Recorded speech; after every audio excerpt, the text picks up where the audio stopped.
Boa tarde a todos e a todas. Quero agradecer a Júlia e ao Leonardo pelo convite, né, por me terem convidado para participar desse evento, super interessante. E eu vou logo começar a minha apresentação, porque eu sei que o tempo está curto. Eu vou falar um pouco sobre os efeitos do mercúrio na saúde humana e vou apresentar brevemente uma metodologia para a quantificação do impacto do mercúrio na saúde. Bom, não estou conseguindo passar. Bom, foi. Então, o que é o mercúrio? O mercúrio é um elemento químico que faz parte da composição do planeta Terra. É um metal pesado, um metal tóxico. E segundo o Blacksmith Institute, no ano de 2015, o mercúrio ele foi classificado como o terceiro poluente ambiental mais perigoso à saúde humana do planeta. Existem hoje pelo menos 19 milhões de pessoas sob o risco de adoecer devido à exposição ao mercúrio, sendo a principal fonte de emissão, a principal atividade emissora desse poluente, o garimpo artesanal de ouro, como já foi dito pela Zuleika e pela Sandra. Bom, então como que o mercúrio do garimpo contamina as pessoas? Então, antes de responder essa pergunta, a primeira coisa que a gente tem que definir é de qual mercúrio que a gente está falando, de qual forma química do mercúrio a gente está falando. Porque a forma química afeta diretamente a toxicinética do mercúrio, ou seja, como que esse metal vai ser absorvido pelo corpo humano, distribuído pelos tecidos, metabolizado para depois ser excretado. E a toxicinética também está relacionada com a toxicidade do mercúrio, ou seja, com os efeitos deletérios que esse elemento provoca no corpo humano. Quando a gente está falando de garimpo, tem duas espécies químicas que são as principais. A primeira é o mercúrio metálico, que também é chamado de mercúrio elementar, e a segunda é o metilmercúrio. O mercúrio metálico é usado pelo garimpeiro, como já disse a Zuleika, para extrair as partículas finas de ouro que estão lá no leito do rio. E a principal via de exposição humana ao mercúrio metálico é a inalação dos vapores que são produzidos durante a queima da amálgama que o mercúrio faz com o ouro. Então, nesse caso, o principal grupo de indivíduos expostos são os garimpeiros e os outros trabalhadores que trabalham naquelas casas de compra e venda de ouro, que são as pessoas que inalam os vapores de mercúrio, caracterizando uma exposição ocupacional. A outra espécie química é o metilmercúrio, que é um composto orgânico de mercúrio, que é formado a partir desse mercúrio metálico que o garimpeiro usa para extrair ouro. Então, o mercúrio metálico entra nos sistemas aquáticos por conta da atividade garimpeira. Na água, ele sofre uma série de transformações químicas que podem resultar no metilmercúrio, que é a forma mercurial mais perigosa à saúde humana, que já foi descrita na literatura. E o metilmercúrio ele tem como característica se bioacumular e se biomagnificar na cadeia trófica. Ou seja, todas as formas de vida que vivem naquele sistema aquático são contaminadas por mercúrio. E quando a gente está falando da região norte do Brasil, da região amazônica, o pescado é muitas vezes a principal fonte de proteína de origem animal. Então as pessoas se contaminam pelo consumo de pescado contaminado. Então, nesse caso, o grupo de pessoas que está exposto é enorme. São praticamente todas as pessoas que consomem peixe. Então, no caso da região amazônica, a gente pode dizer que é quase que a totalidade da população.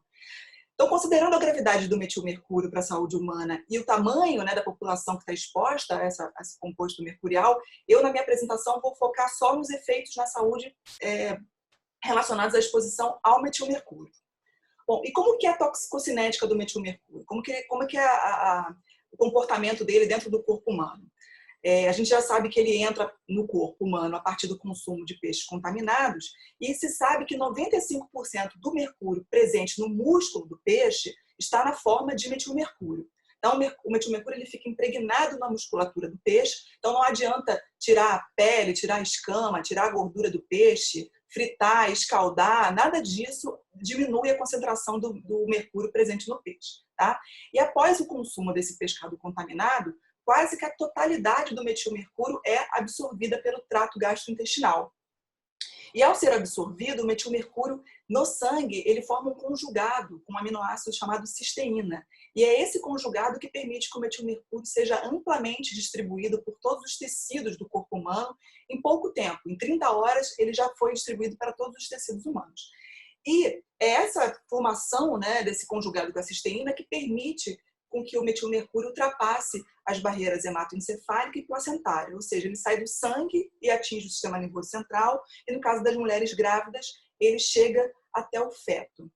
No cérebro, o metilmercúrio ele tende a ser acumulado e oxidado em outras espécies iônicas.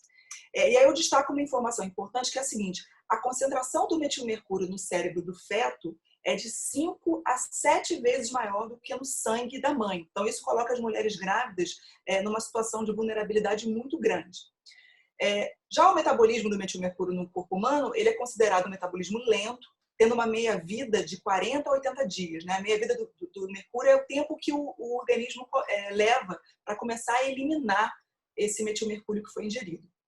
E a excreção se dá principalmente pelas fezes, pelo cabelo, por isso que o cabelo é um bom biomarcador de exposição humana ao mercúrio, e em menor quantidade pela urina e pelo leite materno também. Bom, quais são os efeitos do metilmercúrio na saúde? Desde da tragédia, né, de envenenamento lá de Minamata e Niigata, no Japão, das décadas de 50 e 60, que a comunidade científica internacional já sabe que o principal alvo de atuação do sistema nervoso central no corpo humano, do metilmercúrio no corpo humano, é o sistema nervoso central. Ele também provoca danos cardiovasculares, né, aumentando a chance de infarto agudo do miocárdio, também provoca o aumento da pressão arterial, e também há estudos que falam sobre problemas imunológicos relacionados à exposição ao metilmercúrio, incluindo a diminuição da resposta a vacinas, né, em algumas crianças. Bom, quais são as consequências da exposição crônica ao metilmercúrio? A exposição crônica que eu estou me referindo aqui é aquela via alimento contaminado, né, pescado contaminado. No caso dos adultos, como o cérebro do adulto já está formado, já está constituído, os danos costumam ser mais leves do que em crianças. Então, é comum sintomas como ataxia, que é a perda do equilíbrio, perda da coordenação motora, a parestesia, que tem a ver com a perda da sensibilidade da pele. Também é comum diminuição do campo visual, né, e também alterações da audição.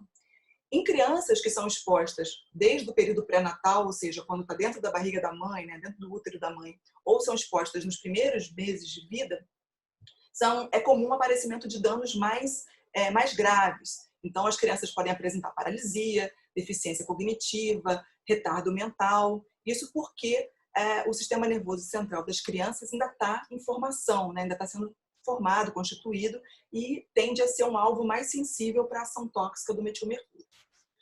Bom, esse slide aqui eu coloquei depois de uma pergunta que o Leonardo me fez, que era sobre a probabilidade de uma pessoa adoecer depois da exposição ao mercúrio, né? Então, eu transformei um pouco a pergunta dele e coloquei quais são os fatores que determinam a ocorrência de efeitos adversos na saúde decorrentes da exposição ao mercúrio. Então, eu listei 5 fatores que eu acredito que são importantes.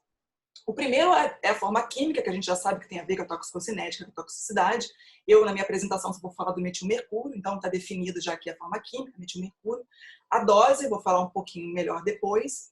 A idade da pessoa exposta, que no caso do metilmercúrio, a gente já sabe, né, que o estágio mais vulnerável é o período pré-natal, onde o cérebro está sendo formado ainda, mas os adultos também sofrem os efeitos dessa exposição. A duração da exposição, no caso, por exemplo, dos ribeirinhos da Amazônia, né, da população do norte do país, a gente pode dizer que é a vida toda, desde o período intrauterino até a pessoa morrer, né, ou então deixar de consumir peixe contaminado. Então, a duração da exposição, a gente pode dizer que começa no útero da mãe e se estende por toda a vida do indivíduo. E a rota de exposição é o consumo de pescado. A dose eu deixei por último porque existem várias agências internacionais que preconizam doses consideradas aceitáveis ou seguras. Eu coloquei aqui a FAO, que é um organismo vinculado à OMS, e ela preconiza como uma dose segura de ingestão semanal 1,6 microgramas de metilmercúrio por quilo por semana. Se a gente dividir por 7, a gente consegue a dose por dia, né, que é 0,23. O EPA, que é a Agência de Proteção ao Meio Ambiente americana, já tem uma dose menor, né, que eles consideram seguras, que eles consideram segura, que é de 0,1 micrograma de metilmercúrio por quilo dia. Então, vamos considerar hipoteticamente, né, um cenário na Amazônia onde uma pessoa, um pescador capturou um peixe carnívoro que tem concentração de metilmercúrio no músculo do peixe equivalente a 1 miligrama por quilo, ou seja, 1 ppm. Eu coloquei essa concentração aí de 1 ppm porque, segundo a Anvisa, é uma concentração de mercúrio aceitável para consumo, né? Para comércio e consumo de peixes carnívoros. Para peixes não carnívoros é mais baixa, 0,5.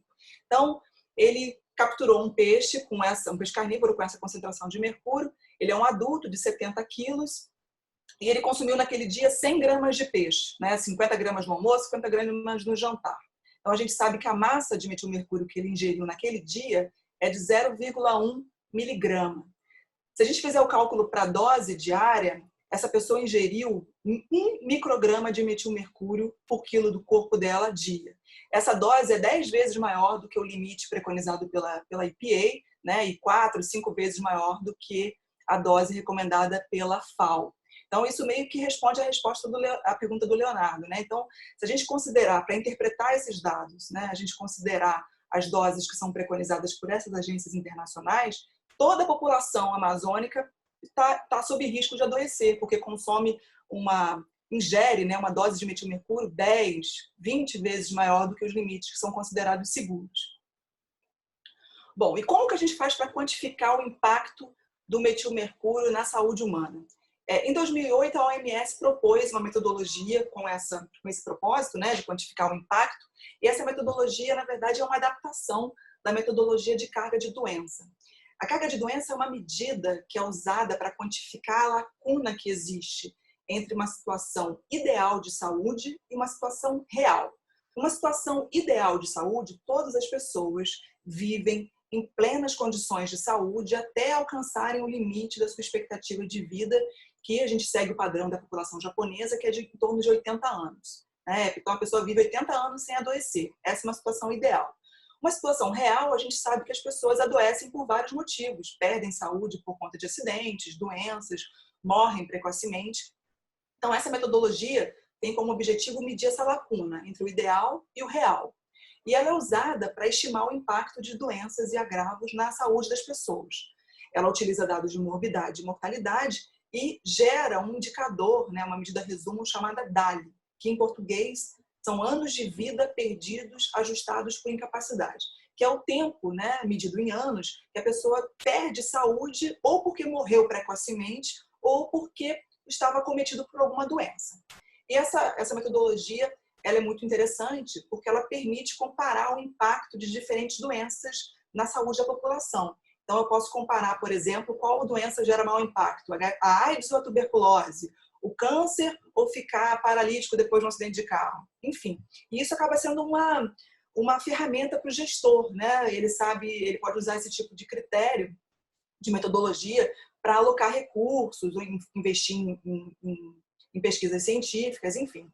Então, a OMS ela adaptou essa metodologia, que é uma metodologia da década de 90, para fatores de risco ambiental, que aí incluem o metilmercúrio, o cádmio, o chumbo, agrotóxicos. E, nesse caso, não utiliza dados de morbidade nem de mortalidade. A abordagem que a OMS usa é de exposição. Então, basta conhecer os níveis de exposição ao fator de risco ambiental que a gente está procurando conhecer melhor naquela população em estudo. E tem uma outra coisa que é importante, que para a aplicação desse tipo de metodologia é necessário conhecer previamente, né, ter sido descrita na literatura previamente, uma relação dose-resposta para aquele contaminante que a gente pretende estudar. Então, no nosso caso, o nosso fator de risco ambiental é o metilmercúrio, né? E os pressupostos que são usados, né, usados nessa metodologia são os seguintes. Então, o primeiro pressuposto é que o principal alvo de atuação do metilmercúrio no organismo humano é o sistema nervoso central. O segundo é que o período mais vulnerável da vida humana ao metilmercúrio é o período pré-natal. Esse período de exposição pré-natal ao metilmercúrio provoca diminuição do desempenho cognitivo, que leva a uma perda de QI, e dependendo do número de pontos de QI que são perdidos, aquela criança ela pode ser enquadrada como num quadro de retardo mental leve. Então, nosso fator de risco ambiental é o metilmercúrio, o nosso desfecho na saúde é o retardo mental leve. Porque a perda de QI, por si só, não é uma doença, né? Mas, dependendo do número de pontos de QI que são perdidos, aquela criança pode desenvolver, pode nascer com um quadro de retardo mental leve, e aí sim a gente tem uma doença propriamente dita para poder estabelecer essa dose-resposta que a metodologia precisa.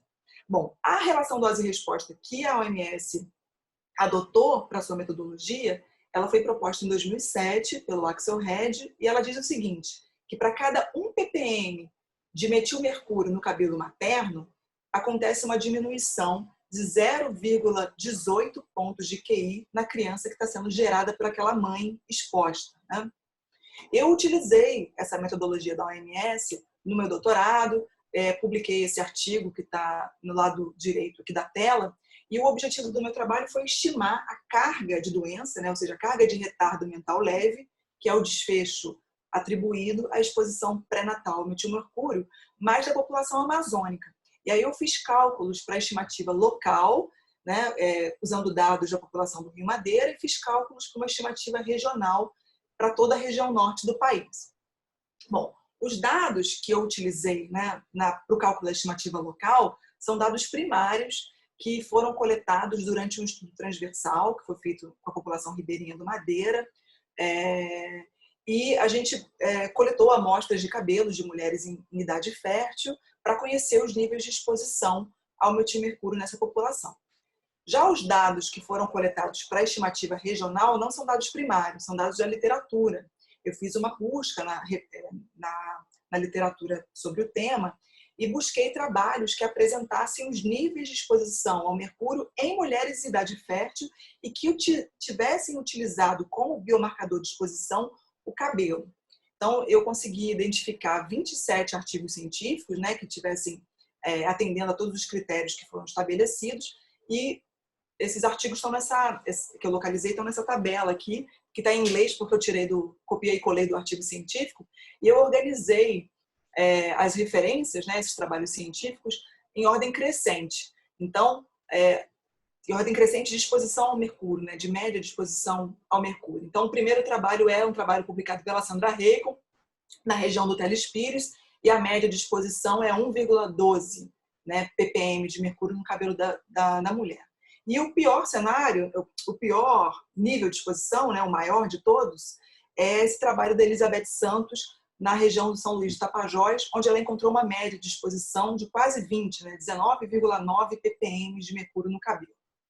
Bom, a OMS, ela disponibiliza um guia, né, para você poder utilizar essa metodologia que eles propuseram, né, e tem uma planilha de Excel chamada Mercury Spreadsheet, que eles disponibilizam gratuitamente e você pode fazer esse tipo de cálculo, né, para estimar a carga de retardo mental leve atribuída à exposição pré-natal ao metilmercúrio.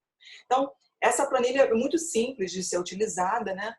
Os dados que você precisa incorporar na planilha são dados de média de desvio padrão da concentração de mercúrio em cabelos de mulheres em idade fértil, naquela população que você está estudando. Também é importante colocar o número de nascidos vivos para aquele período de estudo. E essa planilha já tem uma fórmula gravada, né? E ela te dá como resultado, como output, o percentual de nascidos que perde 2 pontos de QI, a taxa de incidência de retardo mental leve e o DALY, que são os anos de vida perdidos devido a uma incapacidade. No nosso caso aqui, a incapacidade é o retardo mental leve. Bom, aí os resultados, né? Falando rapidamente, para a estimativa local. Durante esse trabalho, a gente conseguiu coletar amostras de cabelo de 462 mulheres, né, em idade reprodutiva. A média de exposição ao mercúrio foi de 6,49, um desvio padrão de 8,69. Eu utilizei para os cálculos o número de nascidos vivos na cidade de Porto Velho, em Rondônia, para o ano de 2010, de acordo com o DataSUS, que é um pouco mais de 8 mil crianças. E o resultado, né, após inserção desses dados na planilha, é que 34% das crianças que nascem perdem 2 pontos de QI. A taxa de incidência de retardo mental leve por 1.000 nascidos nessa população é de 5,96 e o DALY é de 576.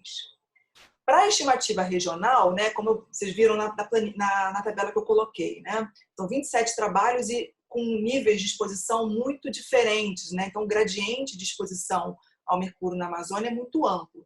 Então, para poder utilizar os dados, de uma maneira mais consistente, a gente criou cenários de exposição, né? Onde o melhor cenário é aquele cenário onde o nível de exposição é o mais baixo, que é o trabalho da Sandra Reicon, lá do Telespires, que a média é 1,12. O cenário intermediário foi o cenário que a gente construiu com os dados do trabalho no Rio Madeira, que é uma média de 6,49, e o pior cenário é onde a gente tem a maior exposição, que é o trabalho da Elizabeth Santos, que tem quase 20 ppm de média de de mercúrio em cabelo das mulheres.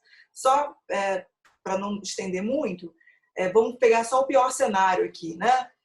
A taxa de incidência de retardo mental leve é de 18, né, por 1.000 habitantes. Enquanto que no melhor cenário a gente não tem não chega nem a uma criança, né, por 1.000 habitantes. O DALY, no pior cenário, é de 65.952, né? E o total de pontos de QI perdidos no pior cenário é quase 500 mil pontos de QI, né? 488 pontos de QI. Bom, só para finalizar a minha apresentação, que eu acho que eu não sei quanto tempo eu já gastei, fazendo algumas considerações sobre os resultados do estudo, né?